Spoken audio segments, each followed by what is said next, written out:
الحمد لله رب العالمين والعاقبة للمتقين والصلاة والسلام على رسوله سيد المرسلين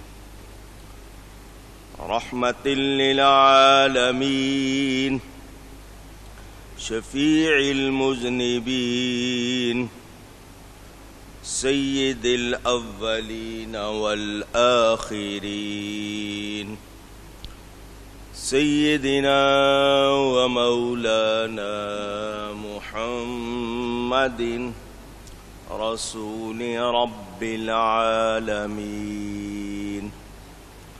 وعلى آله وصحبه أجمعين. أما بعد فأعوذ بالله من الشيطان الرجيم. بسم الله الرحمن الرحيم. وجاهدوا في الله حق جهاده هو اجتباكم وما جعل عليكم في الدين من حرج ملة أبيكم إبراهيم هو سماكم المسلمين من قبل وفي هذا ليكون الرسول شهيدا عليكم وتكونوا شهداء على الناس فأقيموا الصلاة وآتوا الزكاة واعتصموا بالله هو مولاكم فنعم المولى ونعم النصير. صدق اللہ العلی العظیم. محبت کے ساتھ ایک مرتبہ دروشی پڑھ لیجئے. اللهم صل على سيدنا ومولانا محمد معدن الجود والكرم وآله وصحبه وبارك وسلم. الصلاة والسلام عليك يا رسول الله. الصلاة والسلام عليك يا حبيب الله. الصلاة والسلام عليك يا رحمة للعالمين وعلى آلك وأصحابك يا شفيع المذنبين. حمد و صلاۃ کے بعد قرآن کریم کی سورۃ الحج کی تفسیر آپ سن رہے ہیں. اس آخری آیت کے حوالے سے آپ کو جہاد کے بارے میں بتایا. اللہ تعالیٰ نے ہمیں پسند کیا، اس کا بیان ہوا. دین میں کچھ تنگی نہیں، یہ بیان ہوا. ملت کس کو کہتے ہیں، اس حوالے سے بیان ہوا. ہمارا نام اللہ نے مسلمان رکھا، یہ بھی بیان ہوا. خلاصہ پیش کرتے ہوئے آگے بیان کروں گا. ہمارا نام مسلمان اللہ تعالیٰ نے رکھا، اور یہ آپ کو بتا چکا ہوں کہ یہ صرف امت مصطفی علی صاحبہ الصلاۃ والسلام کو کہا جاتا ہے. پہلی کتابوں میں بھی ہمارا نام مسلمان تھا. اللہ تعالیٰ نے ہمیں پسند فرمایا تو ہمیں کیسا ہونا چاہیے، یہ بیان بھی آپ نے سنا. کوشش کرنی چاہیے کہ ہم لوگ اپنے آپ کو ظاہری طور پر بھی اور باطنی طور پر بھی ایک اچھا انسان اور مسلمان ثابت کریں. جب تک ہمارے اندر اسلام نہیں آئے گا ہم وہ خوبیاں نہیں پا سکیں گے. مسلمان تو کہلاتے ہیں لیکن مسلمان ہوتا کون ہے؟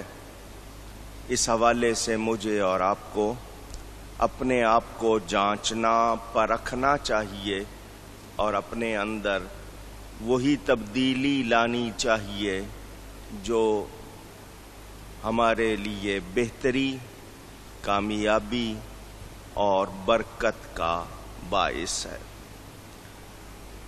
وہ لوگ جو مسلمان تو کہلاتے ہیں مگر اسلام کے تقاضے پورے نہیں کرتے، وہ ان نعمتوں سے، سعادتوں سے محروم رہتے ہیں۔ یہی وجہ ہے کہ ہم لوگ سوالوں پہ سوال کیے چلے جاتے ہیں مگر عمل نہیں ہے۔ تو وہ چیز جس کو ہم پوچھتے ہیں وہ ہمیں محسوس نہیں ہوتی یا اپنے اندر نظر نہیں آتی۔ پہلے لوگوں کے واقعات سنتے ہیں، وہ ایسے تھے ایسے تھے، آج کیوں نہیں ہے؟ اس لیے کہ ہم صرف سنتے ہیں، اس کو اپنے اندر اتارتے نہیں، اپناتے نہیں، اس لیے وہ بات ہم میں نہیں آتی۔ ایک مسلمان سچ بولنے والا ہونا چاہیے، ایک مسلمان ملاوٹ نہ کرنے والا ہونا چاہیے، ایک مسلمان اخلاق میں بہتر ہونا چاہیے، بولے تو اچھا بولے، ملے تو اچھی طرح ملے، اٹھنا بیٹھنا چلنا پھرنا اس کا شائستہ ہو، اچھا ہو،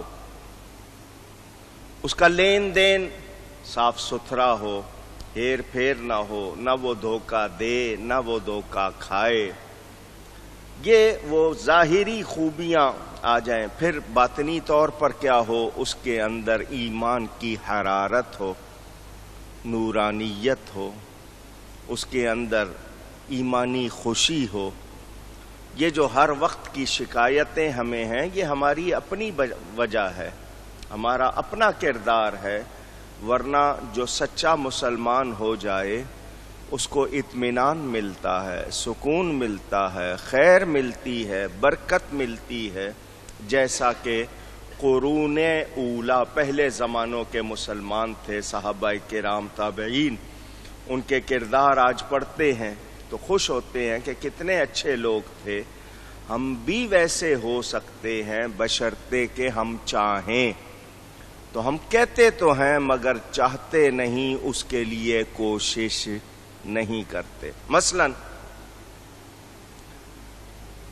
جمعہ مسلمانوں کے لیے عید کا دن بنایا گیا۔ یہ دن اللہ نے یہود و نصارہ کو بھی دیا، انہوں نے نہیں لیا۔ یہ ہمیں عزت مل گئی، اس میں ہم جمع ہوتے ہیں، اس لیے اس کو جمعہ کہا جاتا ہے، جمع ہو کر اللہ تعالی کی عبادت کرتے۔ اس میں ہمارے لیے کتنی برکت رکھی گئی۔ ایک تو یہ کہ اس کو عید کا دن بنا دیا، جمعے کی تیاری پر بھی ثواب دیا گیا۔ آپ ناخن کاٹ رہے ہیں، بال تراش رہے ہیں، نہا رہے ہیں، صاف ستھرا لباس پہن رہے ہیں، جمعے کی نیت سے آپ یہ سب کچھ کر رہے ہیں، آپ کو اس پر بھی ثواب ملتا ہے۔ جمعے کے دن جتنی آپ تیاری اور شوق دکھائیں اس پر آپ کو انعام بھی ملتا ہے۔ انعام کا کیا مطلب؟ ایک تو رزق ہے جو لکھ دیا گیا ہے، انعام لکھا نہیں جاتا، یہ آپ کو اضافی ملتا ہے، اور کتنا ملتا ہے دینے والا رب جانے۔ جو جمعے کے لیے پہلے سے تیار ہو، اچھی طرح خوشبو لگا کر آئے، اس کے لیے ثواب۔ لباس کا خیال رکھیں، نہیں کرتے؟ جمعے کے دن کم از کم ہم لوگ سب کے سب ایک اسلامی لباس اپنا لیں۔ نہیں، ٹوپی پہننا گوارا نہیں ہے، عمامہ باندھنا تو دور کی بات ہے، ننگے سر آ جاتے ہیں۔ نہیں جی، ننگے سر بھی نماز ہو جاتی ہے، تو نماز تو ہو جائے گی، مگر اس کا مطلب آپ نے اس کو ہلکا جانا، تو پھر آپ کے نزدیک ایمان کیا ہوا؟ اور اگر ننگے سر ہی نماز پڑھنے کی عادت ڈالنی ہے تو پھر پوچھوں گا، پھر حضور صلی اللہ علیہ وسلم نے کیوں ٹوپی پہنی، کیوں عمامہ باندھا، جب ننگے سر بھی نماز ہو ہی جانی ہے؟ تو صحابہ نے کیوں باندھا؟ انہوں نے کیوں اتنا اہتمام کیا؟ تو ہم اگر غور کریں تو یہ ہمارے اوپر، ہم خود کہتے ہیں جتنا گڑ ڈالو گے اتنا میٹھا ہوگا، تو ہم جتنا شوق دکھائیں گے اتنا ہی ثواب ہوگا۔ تو ہم شوق نہیں دکھائیں گے تو وہ چیز تو ادا ہو جائے گی مگر وہ ثواب اور برکت ہمیں حاصل نہیں۔ غور کرنا چاہیے۔ پھر مسلمانی کیا ہے؟ اخلاق اچھے ہوں۔ آج مسلمانوں کے بارے میں جہاں کہیں سنو جی ملاوٹ کرتے ہیں، دھوکہ دیتے ہیں، دکھاتے کچھ ہیں دیتے کچھ ہیں، حساب کتاب میں اچھے نہیں ہیں، پیسے لینے میں تگڑے ہیں، لوٹانے ہوں تو پھر غائب ہو جاتے ہیں۔ چوری، دفتر کا ٹائم ہے 8 بجے 11 بجے آئیں گے، کام چوری کرتے ہیں، سامنے رکھا ہے نہیں کر رہے۔ یہ سب کیا ہے؟ یہ اپنے رزق کو حرام بنانا، یہ مسلمان کا کام نہیں۔ تو ہم اگر سوچیں کہ کیسا مسلمان ہونا چاہیے، ماں باپ کے ساتھ کیسے ہوں، بہن بھائیوں کے ساتھ کیسے ہوں، پڑوسیوں کے ساتھ کیسے، محلے والوں کے ساتھ کیسے، انسانوں کے ساتھ کیسے، اولاد کے ساتھ کیسے، ہم نہیں سوچتے۔ میاں بیوی کیسے ہوں، نہیں پرواہ۔ ٹیلی ویژن ہمارے اخلاق بھی بگاڑ رہا ہے، ہمیں بھی بگاڑ رہا ہے، اور ہم اس بہاؤ پہ چلتے چلے جا رہے ہیں۔ تو غور نہیں کریں گے، نہیں سنبھالیں گے تو کیا ہوگا؟ آپ کو کوئی اہم میٹنگ میں جانا ہو، کسی سے خاص ملاقات ہو، نہ آپ ٹی وی کی پرواہ کرتے ہیں، نہ آپ کسی رشتے ناتے کی پرواہ کرتے ہیں۔ نہیں جی میری میٹنگ ہے، وزیر کے ساتھ ہے، میں نے فلاں کے ساتھ جانا ہے۔ اس وقت آپ چھوڑ دیتے ہیں، مسجد آئیں، اللہ کے ساتھ ملاقات کے لیے۔ ہم کیا کرتے ہیں؟ کیسا شوق دکھاتے ہیں؟ ٹیلی فون تک نہیں بند کرتے، لباس میں کوئی خیال نہیں کرتے۔ تو مجھے اور آپ کو نماز کا وقت ہو جائے، اذان کا وقت ہو جائے، کیوں خیال نہیں آتا؟ یہ سب ہماری اپنے کردار کی باتیں ہیں، اور شکایتیں ہیں جی ماحول بہت خراب ہو گیا۔ تو ماحول خراب ہم کرتے ہیں، خود سے خراب نہیں ہوتا۔ تو مسلمان کو مسلمان ہونا چاہیے جیسا کہ مسلمانی کا حق ہے۔ غور کریں تو ہم اپنے آپ کو بڑے آرام سے ٹھیک کر سکتے ہیں، مگر نہیں کرتے اور شکایت کرتے رہیں گے تو پھر یہ درستی نہیں آئے گی۔ اللہ تعالیٰ ارشاد فرماتا ہے من قبل وفی ھذا، پہلی کتابوں میں بھی اور اس قرآن میں بھی تمہارا نام مسلمان رکھا۔ کس نے رکھا ہے؟ اللہ تعالیٰ نے۔ اور مسلمان کا معنی آپ کو بتا چکا ہوں، گردن رکھ دینے والا، جو اللہ اور اس کے رسول صلی اللہ علیہ وسلم کے حکم کے سامنے گردن رکھ دے، اگر مگر چوں چرا نہ کرے۔ اللہ ہم سب کو توفیق دے کہ ہم ایسے مسلمان بنے۔ مسلمانوں کی شان کیا تھی؟ کردار کیا تھا؟ ان کی خوبیاں کیا تھی؟ یہاں اگر آپ کو صرف واقعات سناتا رہوں تو آپ کو اندازہ ہو کہ غیر مسلم اگر مسلمان سے لین دین کرتے تھے تو کہتے تھے ہمیں اب ڈر نہیں ہے، کیونکہ ہمارا معاملہ مسلمان کے ساتھ ہے، یہ دھوکہ نہیں دیتا، یہ جھوٹ نہیں بولتا، یہ فراڈ نہیں کرتا، یہ جال سازی نہیں کرتا۔ آج مسلمان کے ساتھ کیا کر رہا ہے؟ آج غیر مسلم ہمارے بارے میں کیا کہتے ہیں؟ تو مجھے اور آپ کو اپنے آپ سے پوچھنا چاہیے کہ ہم نے کہاں اپنے آپ کو بگاڑا؟ تو وہ بگاڑ جس کو آپ انگلش میں کرپشن کہتے ہیں، درست کر لیں تو آج بھی اللہ کی رحمت ہمیں دعوت دے رہی ہے۔ آؤ، لیکن ہم اللہ سے منہ موڑے ہوئے ہیں، دنیا سے جوڑے ہوئے ہیں، اس دنیا نے کسی سے وفا نہیں کی۔ یہ سوچنا چاہیے، غور کرنا چاہیے۔ تو ہم سب اپنے اندر ظاہری بھی ایمانی بھی خوبیاں لائیں، تاکہ ہماری دنیا بھی کامیاب ہو، آخرت بھی کامیاب۔ عدل تھا ہمارے معاشرے میں، جسٹس، انصاف، آج نہیں ہے۔ ہمارے معاشرے میں خوبی تھی، خالص ہونا، چیزیں بھی خالص تھی، بندے بھی خالص تھے۔ زبان دے دی، دنیا ادھر کی ادھر ہو جائے گی، پھرنا نہیں ہے۔ اب کہتے ہیں ثبوت دکھاؤ، پتہ ہے، معلوم ہے کہ میں نے کہا ہے، مگر دوسرے کے ساتھ بحث میں کیا ہے ثبوت تمہارے پاس، اور اس کو دھوکہ دیتے رہتے ہیں، اپنے آپ کو دھوکہ دے رہے ہیں۔ تو کیا اللہ سے چھپا لیں گے؟ دنیا سے تو آپ چلیں ہیر پھیر کر لیں گے، اللہ سے کیسے چھپائیں گے؟ اور پھر جھوٹ ایسا رچ بس گیا ہے کہ سچ بولنے پہ راضی نہیں ہے۔ کوئی سچ بول لے تو لوگ کہتے ہیں اس کا دماغ خراب ہے، یہ اس زمانے میں سچ بول رہا ہے، اور جھوٹ اس طرح بولتے ہیں جیسے کوئی مسئلہ ہی نہیں ہے۔ تو یہ برائیاں اپنا کر کیا کوئی خیر پا سکتے ہیں؟ آپ کہتے ہیں جی دہشت گردی بہت ہے، مہنگائی بہت ہے، بے امنی ہے، نقص امن ہے، بہت خرابیاں ہیں۔ تو یہ خرابیاں کہاں سے آئی ہیں؟ ہمارے کردار سے، کوئی باہر سے نہیں لایا۔ ہم نے جن چیزوں کو اپنا لیا، غلط باتوں کو، انہوں نے ماحول کو خراب کر دیا۔ جس دن ہم ارادہ کر لیں گے درست ہونے کا، بات ٹھیک ہو جائے گی۔ آپ کو پتہ چل جائے، ڈاکٹر بتا دے کہ تم فلاں چیز کھاتے ہو، اس کی وجہ سے تمہاری طبیعت بگڑ رہی ہے، آپ وہ چیز چھوڑ دیتے ہیں یا نہیں؟ کیونکہ آپ کو پتہ ہے یہ خرابی لا رہی ہے، آپ فوراً چھوڑ دیتے ہیں۔ جب اللہ فرما رہا ہے کیوں نہیں چھوڑتے؟ کیوں غور نہیں کرتے؟ تو مسلمان کیا ہے، کیسا ہونا چاہیے، اس پر میں نے کہا نا جتنا مرضی مضمون کو پھیلا دوں۔ وعدے کی پابندی نہیں ہے، وقت کی پابندی نہیں ہے، اور اس کی پرواہ بھی نہیں ہے۔ حالانکہ حدیث شریف میں آتا ہے جس قوم میں وعدہ خلافی ہو جائے وہاں کچھ تو خون بہت ہوتا ہے، اور وہ ہو رہا ہے۔ ہم اس کو سمجھتے ہی کچھ نہیں، ارے ٹھیک ہے، نہیں گئے، بتانا بھی ضروری نہیں۔ دوسرا پریشان ہوتا رہے، کیا پرواہ، 6 دن گزر جائیں۔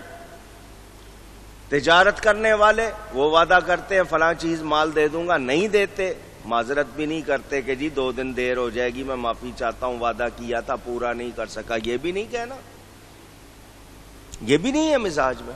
یعنی دوسرے کا احساس ہی نہیں ہے۔ تو بتائیے یہ بے حسی کوئی اثر دکھا رہی ہے یا نہیں دکھا رہی؟ وہ سامنے آ رہا ہے، خرابیاں۔ اسی طرح میں نے کہا جو ملازم ہے وقت پہ نہیں جاتا، پورا کام نہیں کرتا، تو وہ اپنے رزق کو حرام کرتا ہے، پھر وہی کھائے گا تو اندر برکت آئے گی یا شرارت آئے گی؟ وہ دیکھ لیں اس کا حال۔ آج اولاد ہماری اچھی نہیں ہے کیونکہ ہم ان کو لقمہ حلال نہیں کھلا رہے۔ کھلائیں آرام اور کہیں کہ نتیجہ اچھا مل جائے، ایسا ہو سکتا نہیں۔ ہر شخص یہی کہتا ہے کوئی نہ کوئی ترکیب بن جائے، میں یوں کر لوں، میں وہاں کر لوں، وہ صحیح ہے یا غلط پرواہ نہیں ہے۔ تو یہ مسلمانی نہیں ہے۔ آپ بھی کہہ دیں یہ مسلمانی اونچی، ایک بار اور کہیں، کیوں کہلوا رہا ہوں؟ تاکہ احساس ہو آپ کو، سوچیں، غور کریں۔ آپ کہتے ہیں جی مولویوں کا تو کام ہی ڈرانا ہے، شکر کرو آواز لگا رہے، کانوں میں کہیں نہ کہیں سے حق کی آواز آ رہی ہے۔ یہ آنی بند ہو گئی تو پھر کیا کرو گے؟ کم از کم کوئی احساس دلا تو رہا ہے، اس کا شکریہ ادا کرو، اور کوشش کرو اپنے آپ کو بدلنے کی، اپنے آپ کو درست کرنے کی۔ حضور صلی اللہ علیہ وسلم نے فرمایا تھا نا، میں کہوں اس پہاڑ کے پیچھے ایک لشکر ہے تم پر حملہ کرنے والا ہے، یقین کرو گے؟ انہوں نے کہا بالکل کریں گے، کیونکہ آپ نے کبھی جھوٹ نہیں بولا۔ انداز دیکھیں، فرمایا جب میں مخلوق کے معاملے میں جھوٹ نہیں بولتا، خالق کے معاملے میں کیسے بولوں گا؟ تو سچی باتیں بتائیں، ہمارے بھلے کی بتائیں، ہم نہیں مان رہے۔ ضد، انا، خواہشات، دنیا، نفس، اس میں لگے ہوئے ہیں، اور اپنا ہی برا کرتے چلے جا رہے ہیں اور اس کو اپنا نقصان بھی نہیں سمجھ رہے، تو پھر یہ بے وقوفی ہے یا نہیں؟ بے وقوفی کے معنی بات کو نہ سمجھنا، یہ نادانی ہے یا نہیں ہے؟ غور کریں۔ اللہ تعالیٰ ارشاد فرماتا ہے لِيَكُونَ الرَّسُولُ شَهِيدًا عَلَيْكُمْ،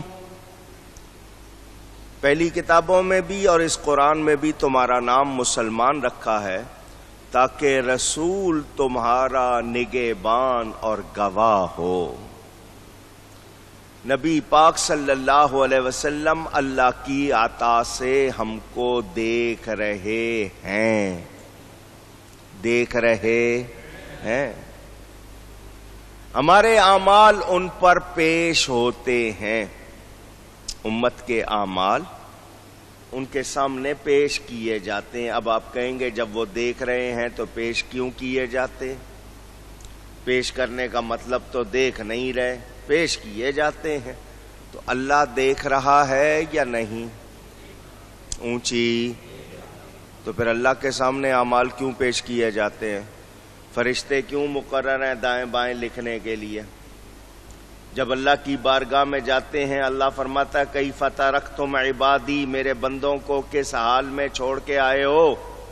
تو جب اللہ دیکھ رہا ہے تو پھر یہ سوال کیوں، یہ پوچھنا کیوں؟ تو فرشتے گواہ بنائے جاتے ہیں، فرشتے اونچی کہیے گواہ بنائے جاتے ہیں۔ اللہ دیکھ رہا ہے مگر فرشتوں کی ڈیوٹی لگائی گواہ بناتے۔ نبی پاک صلی اللہ علیہ وسلم دیکھ رہے ہیں مگر ان کی بارگاہ میں پیش کیا جاتا ہے تو فرشتے گواہ بنائے جاتے ہیں۔ فرمایا تمہارے اعمال اچھے دیکھوں گا تو خوش ہوں گا۔ پیر اور جمعرات کا ذکر ملتا ہے نا، اعمال پیش ہوتے ہیں۔ فرمایا تمہاری اچھی باتیں دیکھ کر خوش ہوں گا، اور تمہارے گناہ دیکھوں گا تو یہ نہیں فرمایا کہ ناراض ہوں گا، فرمایا اگر تمہارے گناہ دیکھوں گا تو وہ اللہ کی بارگاہ میں تمہارے لیے دعا کروں گا۔ وہ آج بھی ہمارے لیے دعا کر رہے ہیں۔